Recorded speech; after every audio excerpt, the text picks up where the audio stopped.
ጉጅለ ክልተ መጽናዕቲ መልእኽቲ ያዕቆብ ዕዮ ገዛ ቁጥሪ 4 ቀዳማይ እግዚአብሔር ክልተ እዝንን ሓደ ከዓ አፍን ገይሩ ክፈጥረና ምኽአሉ በመንጽር ምስማዕን ምዝራብን ክንሓስብ ኮለና እቲ ዕላምኡ ንምንታይ ይኸውን ትብል ከምቲ ኣብ ያዕቆብ 1:19-20 ነብስ ወከፍ ሰብ ንምስማዕ ቁልጡፍ ንምዝራብ ደንጓይ ኩኑ ኢሉ ዝነገረና ስለዚ ንምስማዕ ቁልጡፋት ንዘረባ ድማ ሓሲብና ኣዋህሊልና መታን ብጥበብ ክንዛረብ እዩ ገለ ካብ ምስላታት ናይ ቅዱስ ሰሎሞን ብዛዕባ ዘረባ ከይሰምዐ ምላሽ ዝህብ ሰብ ዕሽነትን ነውርን ይቆጽር ይብል ምሳሌ 18:13 ብዝሒ ዘረባ ኣብ ዘለዎ ኣብኡ ኣበሳ ኣይሳእኖን ከናፍሩ ዝገትእ ግን ለባም እዩ ምሳሌ 10:19 ስለዚ ኣምላኽ ንወዲ ሰብ ክልተ እዝንን ሓደ ኣፍን ገይሩ ክፈጥረና ኮሎ እቲ ዕላማ ናይ ምስማዕ ሕዋስና ቅድሚ ኩሉ ቃል ኣምላኽ ብእምነትን ብትሕትና ንምስማዕን ንሓድሕድና ከዓ ብሕውነታዊ መንፈስ ንምስምማዕ እዩ እተዋሂብና ኣብ መላእ ቅዱስ ጽሑፍ እንተተዓዚብና ግን መብዛሕቲኦም ደቂ ሰባት እዝኒ ከለዎም ክሰምዑ ዘይክእሉ ወይስ ዘይደልዩ ምዃኖም እዩ ዘርእየና ንኣብነት ነቢ ኤርምያስ ንህዝቢ እስራኤል ኣቶም ልቢ ዘይብሎም ዓይኒ ከለዎም ዘይርእዩ እዝኒ ከለዎም ድማ ዘይሰምዑ ዓያሱ ህዝቢ ዝስምዑ ኣነ እግዚአብሔር እየ ስለምንታይ ደኣ ዘይትፈርሁኒ ስለምንታይ ከ ኣብ ቅድመይ ራዕራዕ ዘይትብሉ ኤርምያስ 5:21-22 ኣቦታቶም ግና ኣይሰምዑን ኣእዛኖም ውንፅን ኣይበለን እኳ ደኣ ብትሪ ልቦም ከዱ ኣይተኣዘዙንን ተግሳጸይውን ኣይሰምዑን ኤርምያስ 17:23 እናበለ ብርቱዕ መግናሕቲ የስምዕ ነቢ ዘካርያስ ከዓ ህዝበይ ግና ምስማዕ ኣብዩ እምቢተኛ እንግድዓ መሊስለይ ከይሰምዑውን ኣእዛኖም ኣጽመሙ ትንቢተ ዘካርያስ 7:11 ይብል እግዚአብሔር ግን ቃሉን ትእዛዙን ክንሰምዕ እዩ ንህዝቡ ደጋጊሙ ዝምዕድ ለሙን ንሕና ኣብቲ ክንዛረበሉ ዝግባአና እንዳተዛረብና ንብዙሕ ምስማዕ ግን ኣእዛንና ዝተኸፈተ ክኸውን እዩ ህያው ቃሉ ዝነገረና ሕቶ ቁጽሪ 2 ስለምንታይ እዩ ሰብ ግዳይ ሰይጣን ዘዳለዎ ርኽሰትን ክፍኣትን ዝኸውን ሰብ ግዳይ ሰይጣን ዝኸውን ብመሰረት ያዕቆብ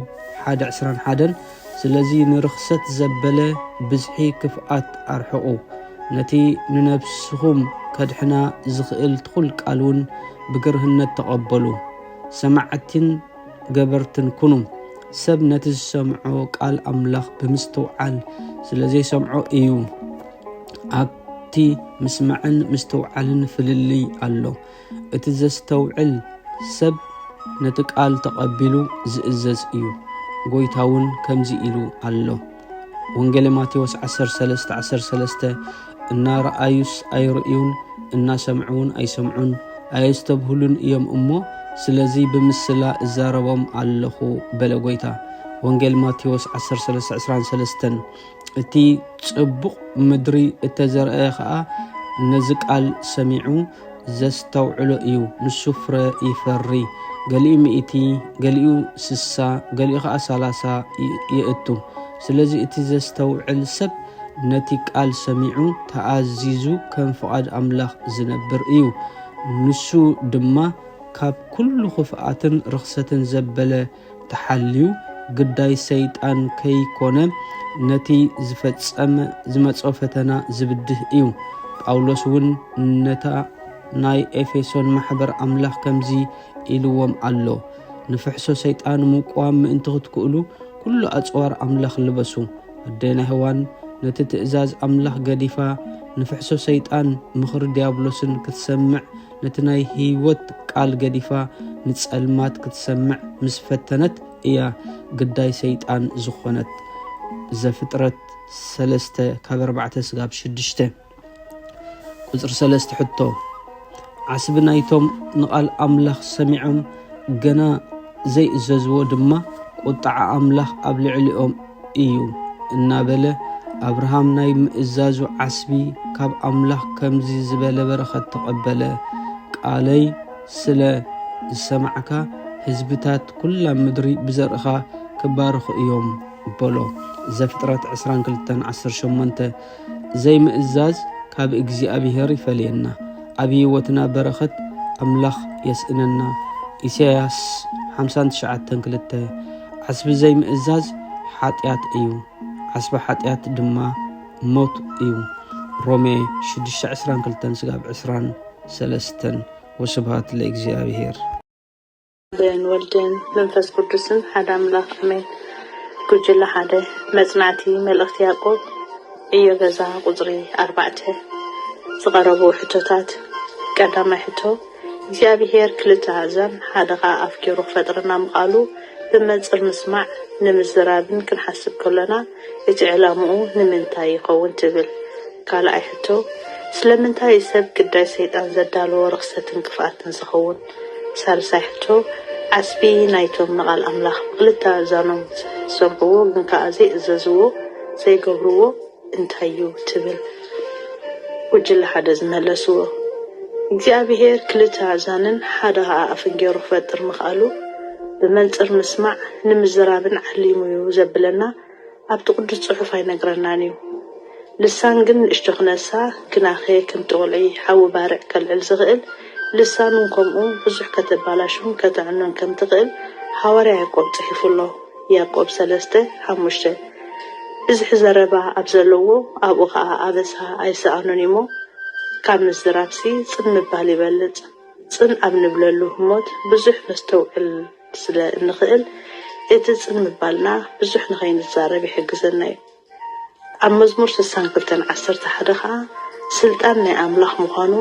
ኣምላኽ ሓንሳእ ተዛረበ ክልተ ሳዕ ሰማዕክዎ ይብል። ስለዚ ቅዱስ ያዕቆብ ከዓ ነፍሲ ወከፍና ንምስማዕ ቅጡፋት ክንከውን፣ እዚ ማለት ከዓ ብጥንቃቐን ጽን ብምባልን ክንሰምዕ ከም ዝግባአና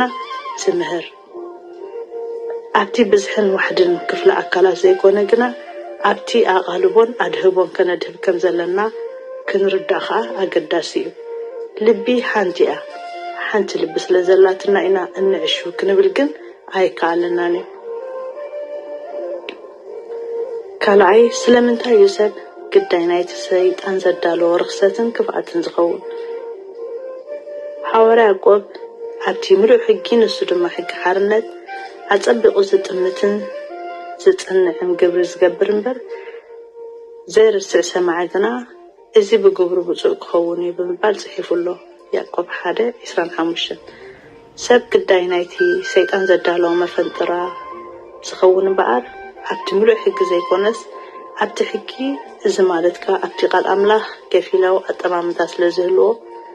ኣብቲ ቃል ስለ ዘይጸንዕ ንመልእኽቲ እቲ ቃል ስለ ዝርስዕ ወዘተ እዩ። ነቲ ቃል ብግርህነት እንተተቐበሎን ኣብ ግብሪ እንተኣውዓሎን ግና እታ ነፍሱ ብረድኤትን ሓለዋን ኣምላኽ ከምዑፍ ካብ መፈንጠራ ሃዳናይ ኣምሊጣ ብህይወት ትነብር። ሳልሳይ ዓስቢ ናይቶም ንቓል ኣምላኽ ብክልተ ኣእዛኖም ዝሰምዕዎ ግን ዘይእዘዝዎ ዘይገብርዎ እንታይ እዩ ትብል። ዘይምእዛዝ ማለት ምሕጣእ ማለት እዩ። ዓስቢ ሓጢኣት ድማ ሞት ምዃኑ ሓዋርያ ያዕቆብ ኣቐዲሙ ትምኒት ምስ ጠነሰት ንሓጢኣት ትወልዶ፣ ሓጢኣት ምስ ተፈጸመ ድማ ንሞት ይወልዶ ብምባል ጽሒፉ እዩ። ያዕቆብ 1:15 ኣብ መልእኽቲ ናብ ዕብራውያን ከም እንሪኦ ድማ ነቶም ሓደ ግዜ ብርሃን ዝበርሃሎም እቲ ሰማያዊ ህበት ከዓ ዝጠዓሙ ተማቐልቲ መንፈስ ቅዱስን ዝኾኑ እቲ ሰናይ ቃል ኣምላኽ ሓይሊ እቲ መጻእ ዓለምን ከም ዝጠዓሙ እንተወደቑ ንወዲ ኣምላኽ ከም ብሓድሽ ንርእሶም ስለ ዝሰቕልዎ ብጉህዶ እውን ዘላግፅሉ ስለ ዝኾኑ ከም ብሓድሽ ንንስሓ ክሕደሱ ኣይከኣሎምን እዩ ይብል። ዕብራውያን 6:4-6 ኣብ ትንቢት ኤርምያስ እውን ኣበሳኹም ነዚ ኸልከለ ሓጢኣትኩም ከዓ ነዚ ተጽብቑ ኣኽላኣኩም በለ። ኤርምያስ 5:25 እምበኣርከስ እቶም ንቃል ኣምላኽ ሰሚዖም ዘይእዘዝዎ ከምቲ ኣብ ማቴዎስ 7 ተጠቂሱ ዘሎ ቤቱ ኣብ ሕፃ ዝስርትሞ ፈተና ምስ መጽ ከዓ ብከቢድ ኣወዳድቃ ዝወድቕ ብኡ ክንምስሎም ንኽእል ኢና። ሕቶ ብፁዕ ማለት እንታይ ማለት እዩ? ካልኣይቲ ኣምልኾ እንታይ ማለት እዩ? ሳልሰይቲ ኣብ ቅድሚ እግዚአብሔር ኣቦ ንጹህን ርክሰትን ዘይብሉ ኣምልኾ ከመይ እዩ ትብል? ገዛእ ርእስኻ ካብ ርክሰት ዓለም ምሕላው ብኸመይ ኢኻ ትርድኦ ዝብል እዩ። ቀዳመይቲ መልሲ ብፁዕ ማለት ብጸጋ ኣምላኽ ብምንባርን ቃሉ ብምእዛዝን እንረኽቦ ሓቀኛ ሓጎስን ጽቡቕ ህይወትን ይገልጽ። ኣብዚ ዓለም እዚኣ ጥራይ ዘይኮነስ ብጽድቂ ኣምላኽ ተመላሊስና ንረኽቦ ዘለዓለማዊ መንፈሳዊ ዓወት እዩ። ኣብ ሮሜ 4 ካብ ፍቅዲ 6 ስጋብ 8 ኣምላኽ ብዘይ ግብርስ ጽድቂ ዝቆጽረሉ ወይ ድማ ሓጢኣቱ ዘይቁጸረሉ ሰብ ብፁዕ እዩ ይብል። ያዕቆብ 1 ፍቅዲ 12 ብፈተና ዝዕገስ ሰብኣይ ብፁዕ እዩ። ከምኡውን ኣብቲ ሙሉእ ሕጊ ሓርነት ኣጸቢቑ ዝጥምት ዝጸንዕን ግብሪ ዝገብር ሰማዒ ብግብሩ ብፁዕ ክኸውን እዩ በለ። ያዕቆብ 1 ፍቅዲ 25 ጎይታ እውን ንደቀ መዛሙርቲ ዮሃንስ ብኣይ ዘይዕንቀፍ ብፁዕ እዩ በሎም። ማቴዎስ 11:6 ስለዚ ብፁዕ ምዃን ማለት ንኣምላኽ ብምእዛዝካ ካብ እግዚአብሔር ተዋሂቡካ ተስተማቕሮ በረኸትን ጽድቅን ሞገስን ሓይልን ሓቀኛ መንፈሳዊ ዓወትን ማለት እዩ። ካልአይቲ መልሲ ኣምልኾ እንታይ ማለት እዩ ዝብል እዩ። ኣምልኾ ብልብኻ ብቃላትካ ተግባርካ ህይወትካ ንኣምላኽ ጥራሕ ምኽባር ማለት እዩ። ግዜ ቦታ ዘይግድቦ ንኣምላኽ ስለ ትዕቤቱ ኩሉ ዝኽእል ብምዃኑ ኣሚንና ብፍርሃት ኣኽብሮትን ፍቕርን ብውሽጥኻ ኩሉ ፍቃድካ ንዕኡ ምርካብ እዩ። ንኽብሩ ብመዝሙርን ውዳሴን ኣብ መዝሙር 95 ፍቅዲ 1 ስጋብ 2 ጸሎትን ምስጋናን ኣብ ፊልጵ 4:6 ዕብራውያን 13 ፍቅዲ 15 ኣብ ቅድሚ ኣምላኽ መንብርካኽን ኣእዳውካ መልዓልን መዝሙር ዳዊት 95:6 መዝሙር 63:4 ንኻልኦት መሃብን ምግልጋልን ምሳሌ ምዕራፍ 3 ፍቅዲ 9 ዕብራውያን ምዕራፍ 13 ፍቅዲ 16 ንኣምላኽ ብቅድስና ምእዛዝ ቀዳማይ ሳሙኤል ምዕራፍ 15 ፍቅዲ 22 ሮሜ 11 ፍቅዲ 1 ኩሉ ንኽብሪ ኣምላኽ ብምግባር ቀዳማይ ቆሮንጦስ ምዕራፍ 10 ፍቅዲ 31 ንስርዓትን ባህልን ኢልካ ብኸናፍርካ ጥራሕ ዘይኮነስ ብልቢ ንኣምላኽ ብመንፈስን ብሓቅን ምእዛዝ ምስጋድን ዮሐንስ 4 ፍቅዲ 23 ስጋብ 24 ከምኡውን 23 ኢሳያስ 29 ፍቅዲ 13 ማቴዎስ 15 ካብ ፍቅዲ 8 ስጋብ 9 ብቅንዕና ብምሕረት ፍትሒ ብትሕትና ኣብ ቅድሚ ኣምላኽ ምምልላስ ሚክያስ 6 ፍቅዲ 8 ያዕቆብ ምዕራፍ 1 ፍቅዲ 27 ኣምልኾ ብውልቅን ሕብረትን ንሕድሕድካ ብምግልጋል እውን ይፍጸም እዩ። ሳልሰይቲ ሕቶ ኣብ ቅድሚ እግዚአብሔር ኣቦ ንጹህን መንቅብን ዘይብሉ ኣምልኾ ከመይ እዩ ዝብል እዩ። ኣብ ቅድሚ እግዚአብሔር ኣቦ ንጹህን መንቅብን ዘይብሉ ኣምልኾ ንባህርያትካ ብቅድስና ፍቅርካ ድማ ብግብሪ ምንባር ማለት ንዘኽታማት ንመበለታትን ምሕጋዝ ንእሱራት መብጻሕ እዩ። ያዕቆብ 1 ፍቅዲ 27 ምክንያቱ እዚ ዓይነት ኣምልኾ እዚ ነቲ ፈቃርን ምሕረት ዝመልኦ ልቢ ኣምላኽ ኢሳያስ ምዕራፍ 1 ፍቅድ 17 ሚክያስ 6:8 ቅድስንኡን ፍጽምንኡን ሮሜ 12 ፍቅድ 1 ቀዳማይ ጴጥሮስ 1 ምዕራፍ 15 ማቴዎስ 5:48 ከምኡውን ነቲ ኣምላኽ ዝደልይ ሓቀኛ ኣምልኾ ዮሐንስ 4:13-24 ዘንጸባርቕ ስለዝኾነ ስለዚ ቃል ኣምላኽ ንዝተሸገረ ሓው ዘይድንግጽ ፍቅሪ ኣምላኽ የብሉን ዝብል ቀዳማይ ዮሐንስ 3:17 ነቶም ናቱ ምናዳ ንስድራ ቤቱ ዘይሓሊ እምነት ብዝሓደ ካብቲ ዘይኣምን እውን ዝገደደ እዩ ዝብሎ ቀዳማይ ጢሞቴዎስ 5 ምዕራፍ 5:8 ዝብለና ንጹህን ርክሰትን ዘይብሉ ኣምልኾ ከመይ እዩ ዝብል ሕቶ ዘይንጹፍ ርኩስ ኣምልኾ ምህላው እውን እዩ ዝሕብር ንኽልቲ እስከ ንርኣይ ቀዳማይ ንጹህ ኣምልኾ ግዳማዊ ርሕራሄ ኣለዎ ዘኽተማት መበለታት ኣብ ጭንቆም ምሕብሓብ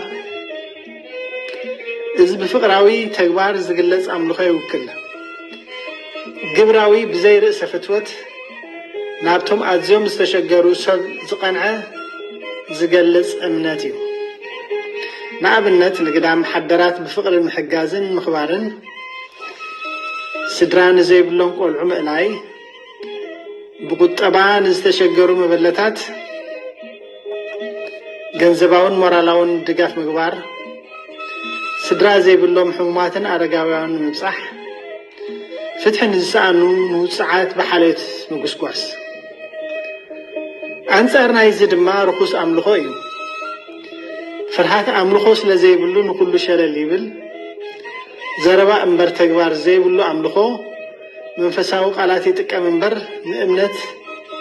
ናብ ዝጭበጥ ፍቕሪ ዘየርኢ እዩ ኣብነታት ርኩስ ኣምልኾ ኣብ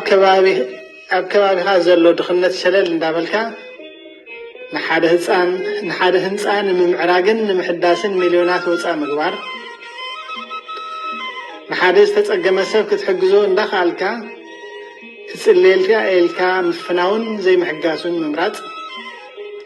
ኣብ ስነ መለኮት ክትዓት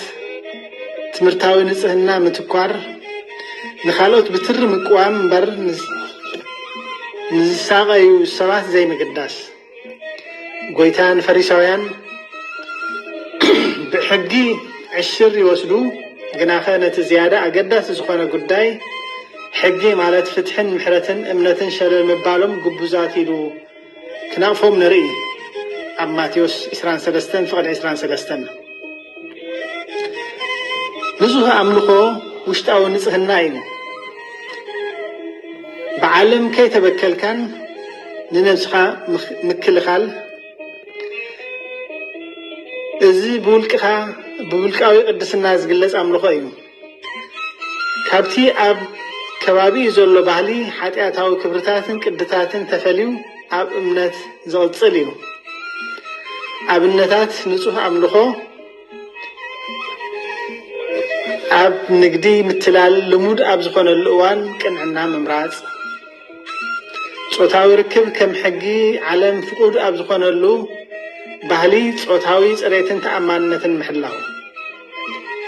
ኣብዛ ብነፍሰ ፍትወት ስስዕን ዝተዋሕደት ዓለም ትሕትናን ዕግበትን መንፈስ ምዕባይ ሕሜታ ጸለመ ብልሹ ዘረባን ምንጸግ በአንጻሩ ርኩስ ኣምልኾ መንፈሳውነት ተባሂሉ ዝተሸፈነ ዓለማውነት እዩ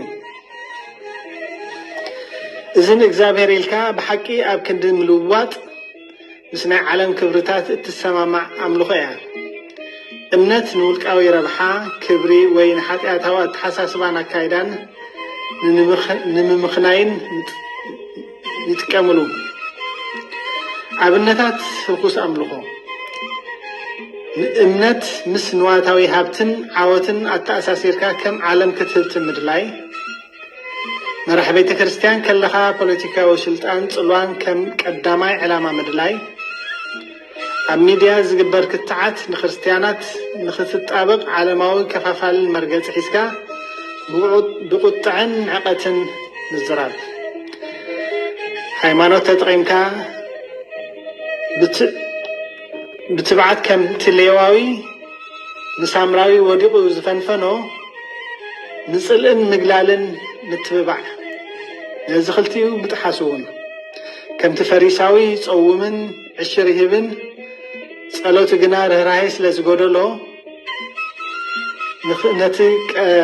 ቀረጽ ኣካባቢ ቀረጽ ንዕቀት ዝመልኦ እዩ ሉቃስ 18:9-14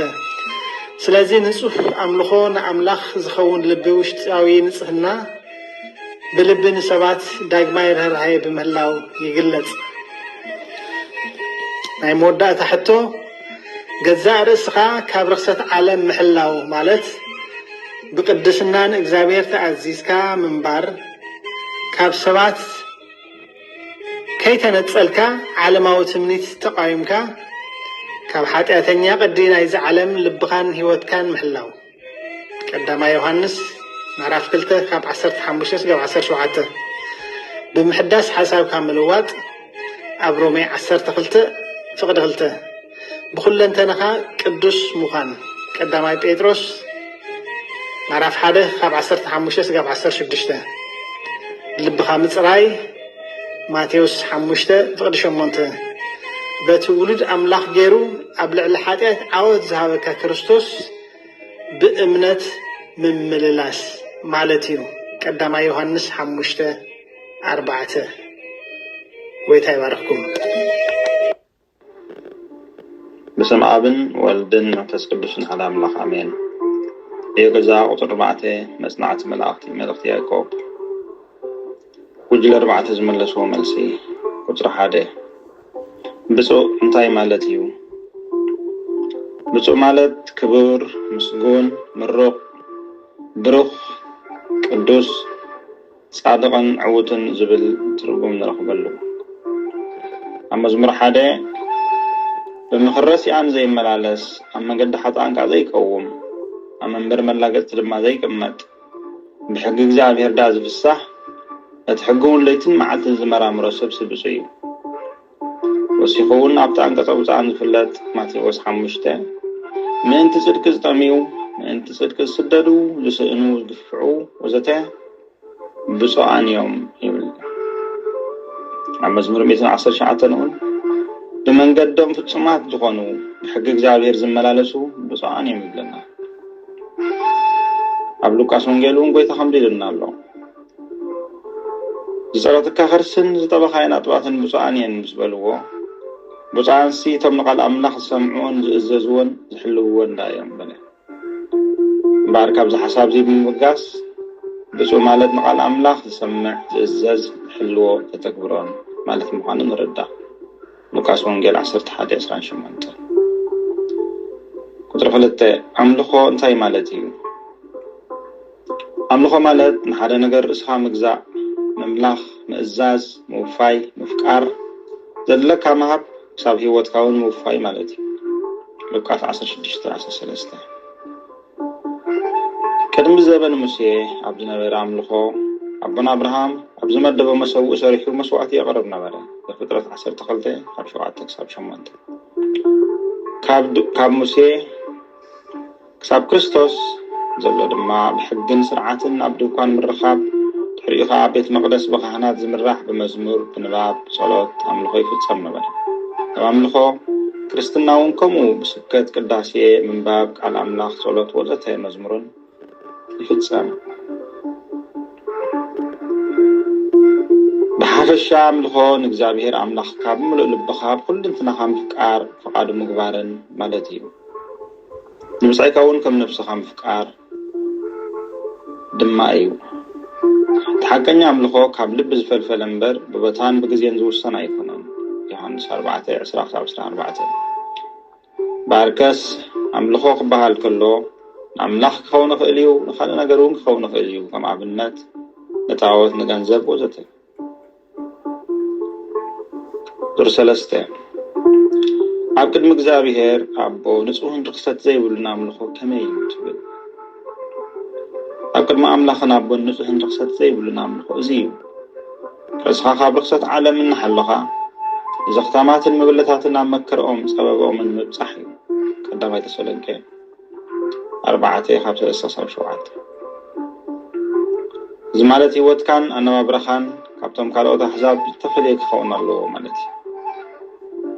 امتزياتهم سين بارنا كريستوس يوم يجتمعي يستقل سلام كمون أكايد خان كل انتنا خان كريستوس بمثال كابلخصت تحبله ቅዱስ ጳውሎስን ከምዚ ይልናሎ ፈቃድ አምላኽ እዚዩ ቅድስናኹም ካብ ምንዝርና ክትርሕቁ እሞ ከምቶም ንኣምላኽ ዘይፈልጡ ኣሕዛብ ፍትወት ትምኒት ዘይኮነስ ነፍሲ ወከፍኩም ንሰበይቱ ኺዳኑ ብቅድስናን ክብርን ምሕላይ ክፈልጥ እዚ ፈቃድ ኣምላኽ እዩ ኣምላኽ ንቅድስና እምበር ንርክሰት ኣይፀዋዕናን እሞ እግዚኣብሔር ብኩሉ እዚ ነገር እዚ ሕነ ዝፈድ ስለዝኾነ حناون قدم كم زبلناكمن زمسكرنا لكمن حدا كوان حاو بز ነገር እዚ አየናሽውን አይበለጸብልን ይብለና ስለዚህ አብቀን እግዚአብሔር ክትመላለስ ከለኻ በተንቃቀን ርዝነትን ፍርሃት አምላኽን ምድራው ዘይኮነስ በሰማያዊ ጥበብን ለእምነት ካድማ ዝያዳ በፍቅርን ግብርን የተሰንያ ከለኻ አብቀን አምላኽ ቅቡል ንጹህ ሆነ አምላኽ ይባሃል አብ ኩሉ ድማ ልበኻ ምሕላው أبقى زينا موال تم زمرت خزمرو مستنالو ككابينا عليت مخانم كي رأيو لبهم قدشم نوري بلنا الزرد أن دما لباتنا كفو زبلخ محلول كنقادل كم زلنا يرد كم زع مسألة كايدا دما أبقى مع أبو نصح ملخو خنبلنا خير تربعتين نزار زخا خابرسات عالم حلاو كما يخاطر الدعاء تبروخ تصفان نايت عزوز أملاخنان مدحانينان يسوس كريستوس مقلاس كبريننا تسبنا قفعن على موت منيتن كحيدنا أبزا عالم زي أبتن كاقن بتصدقن بأملخون كنبر إمهرنا الله تيتوس كلته 13 بفلتات قويتانا مدحانا يسوس كريستوس كاب تارخصات عالم أمليتهم كان بحدش بقى تتاليفهم انت تسعروا كاب قدامين سدحرا يمزقد تخون قلاي بيتروس كل تعسرا سلازي ملسنا بقو تتاليفنا بتان كين ودق بصولتن بقال أملاخن قسن زابهرنا دلنا منفس كنملالس يقبعنا أبنا داويتان مزمور خمزيلنا الله مزمور 110 شعاتن ويتاي محلاو قالكا قدا يوبلكو أبقلو سيون كل تعسرا باركة كم هرو قلعنا تزع عالم زيعا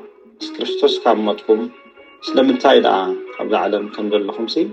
كم نايسب تزاز المهران غيرهم ايتحاز ايتتعام ايتتنكيلهم حقاقات زحقوا لكم زغلو تتغيرش نحلفوتي إذا بتحط حساب بمحسام سقان زقبر نايف قادر إسخام لخو حبلت بابسال لغو كنا خنم سقاب سقا ينبر نقلق بايتاكم أقول سيون قتلاب بيلو كم جيلنا أجينا نرسهم إذا كل دماء كرا من صرت عارفات أرفيز حفر زرباون كاب أفكم عن حقوق نصحاتكم نتعرقيت سب مس قبلوا قنتتكم كم تمسلي يتزفتور غيركم نتنفلتات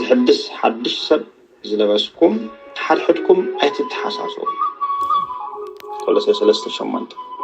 سلازي بخمسة هوتنا قد تاريخ استعالم من حلنا كنا برست سوانا وسبحات لك زيابير